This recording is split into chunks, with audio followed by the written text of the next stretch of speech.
it's not that Columbus didn't enslave natives. He did. It's just he didn't do it the way people say.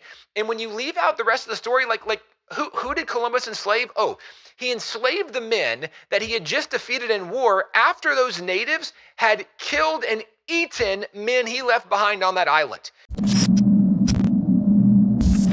You know, when I was growing up, Tim, Christopher Columbus, I generally was considered to be a good guy. We had Columbus Day, October 12th and all this.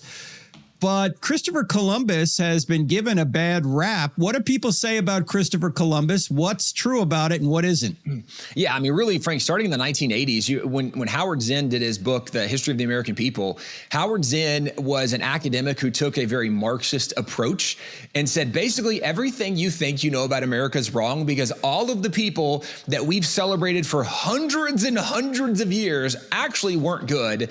And Howard Zinn started telling these stories. And so, for example, with that Columbus actually wasn't a brilliant navigator, that he was actually a racist monster, that he came and enslaved and murdered and did all these awful things to natives. And now Howard Zinn goes on to talk about lots of other founding fathers, but almost everything we talked about in the first segment where you just kind of alluded to, all of the bad things about America, Howard Zinn's the one that really popularized those in the modern culture. And unfortunately, a lot of Christians have believed a lot of these lies. And I mean, not even just Christians, everybody largely that's gone through the academic system has believed these lies because we don't know what the truth is. And so if you just quickly look at the truth of, like, for example, Columbus, when someone says, well, Columbus is this racist monster who enslaved the natives, I always like to start with the question of, well, when did Columbus do that? And usually, and Frank, you enjoy this on college campuses, getting to talk to students and ask questions, right? Usually the answer is, well, when he came to America. And I go, well, which voyage are you talking about? And they're like, well, it's one to America. And I'm like, right. He had more than one voyage. And most people don't remember, or they never learned. And why it matters is because if you don't even know there's more than one voyage, and you sure don't know what happened on what voyages and the context behind some of it. So real quick, Columbus had 4 voyages to America. And there's even background on this, that the only reason he's coming to America is back up a couple hundred years. You have Marco Polo, who discovers the Silk Road when Europeans start trading with people over in Asia. And, you know, people over in Western Europe have discovered like cinnamon and these amazing spices. And they're like, this is the best thing ever. They start these incredible trade routes.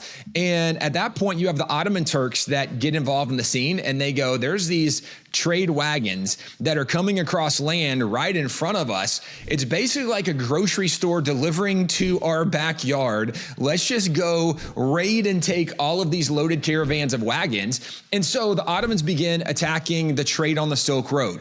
This interrupts the trade, but people from Asia, people from Western Europe, they're going, we want to continue the trade. How do we do this? This starts a lot of the sailing expeditions, the voyages that led to some of those trade routes. And so Columbus is a mariner. He's from Italy, and the Italians were great mariners. They were great men of the sea. He thinks instead of having to go south around Africa or north around, right, Asia, what is now Russia, getting all the way, around Europe, past Russia, getting all the way to Asia, he says, we know the earth is a globe. Why don't we just sail west?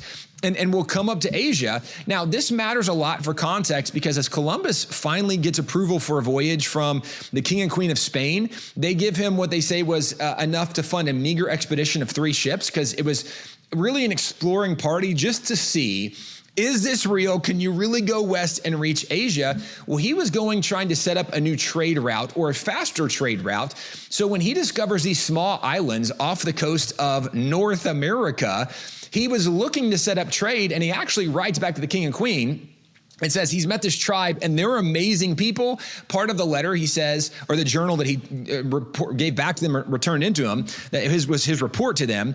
He said that these are this gentle, kind people, a better race there cannot be, and we should rejoice that they will soon join us in the Christian faith. So Columbus is thinking they're going to be Christians. Well, that first tribe was the Taino tribe, T-A-I-N-O, Taino tribe. And some people say the Taino, but either way, that's who they were. And they actually were very friendly with Columbus. Columbus had 3 ships. One of the ships ends up running aground. They have to leave men behind. They build a little fort. They find some fresh water. And he tells tells them, we're going to go back and tell the king and queen what we found. This is super exciting. We found this island. Nobody's here trading. We can have unhindered trade with all of these natives. And actually, he called them Indians because he thought he was over in Asia. And in India, yeah. And correct. Right. He thought he was in India. So these are Indians. And he goes back, tells the king and queen what he discovers. They say, okay, we want you to lead these men back, and we're going to send, I think it was 17 ships, and it was 1,200 men that end up coming back. And Columbus actually tells the king and queen that these are not all honorable men, that they're not befitting the title Christian. I don't think we should bring all of them. And the king and queen says, that's not your job. Your job is just show them the way back. Columbus leads them on the way back. And one of the things worth noting is before Columbus leaves his men on the original island off of North America, the Taino tell him that they're not the only tribe on the island. And Columbus is, in his journal, you can see he's very skeptical because the Taino told him that there's another tribe here, and this other tribe actually eats people. And Columbus is like, that's crazy. People don't eat people, right? This is the 1400s. We're way past cannibalism. Well, he, on this voyage back, second voyage, they land on an adjacent island. He then takes a ship to go back and pick up his men on this original island. And when they get back to the original island, they find that the fort they had built has been destroyed and torn down. They find the bodies of his men lying on the beach, and they've been cannibalized. Wow. So they're missing parts of their body that were eaten by these natives that were there. And so Columbus goes to the only tribe he knows, the Taino tribe, and he says, what happened? And they said, we told you there's another tribe. The other tribe was known as the Caribes, which is where the word Caribbean comes from. They were also known as the Cannibs, which is where the word cannibal comes from. Columbus says, well, where are they? The Taino joined forces with Columbus. They eventually find one of these villages, and Columbus declares war on this village of men who've already attacked, killed, and eaten his men. So this is not him starting a war. This is him going back defensive against this village that's actually killed and eaten men. They conquer the village, but this is important because when they conquer the village, they actually don't kill all of the warriors that are in the village. Some of them surrender. And those are the first ones that Columbus ever approved the enslavement of. And this is where people go, well, Columbus enslaved all the natives. First of all, no, he didn't. And secondly, Columbus only approved, largely speaking, he only approved the enslavement of those that had been captured in what would be considered a justified war. This was a war they didn't start. And in the 1400s, and really for much of human history, if you pick a war with somebody and you lose that war, there's only two options for the losing side. You are either killed or you are made a slave. And so this is not Columbus being uniquely evil. This is the way it was, but also the context matters because people go, well, Columbus enslaved all the natives. No, he didn't. And Frank, this is the point of the story because I don't want to digress too much by telling all of the details of the story. We actually wrote a lot about this in our book, The American Story of the Beginnings, where we start with Columbus and go all the way through the American Revolution. But the point is that when you start looking at this story, it's not that Columbus didn't enslave natives. He did. It's just he didn't do it the way people say. And when you leave out the rest of the story, like who did Columbus enslave? Oh, he enslaved the men that he had just defeated in war after those natives had killed and eaten men he left behind on that island.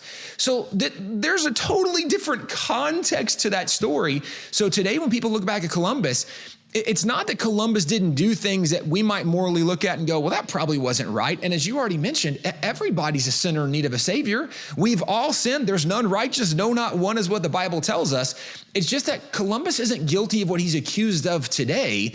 And the reason that he is so demeaned today is largely from Marxist propaganda and worldview that wants to say everybody from the past is evil and should be torn down. And that's part of how I think ultimately they're taking a position to say we need to get rid of the Constitution, the Bill of Rights, the Declaration. You can't remove those documents if you still honor and venerate the men who gave us those documents. But if all of the men in our founding were evil, then the documents they gave us are fruit of the poisonous tree, and therefore get rid of those documents. And the Marxists, they don't want documents that limit the power and control that government has. They want the government to be the God of the nation. And I think this is part of their long-term play.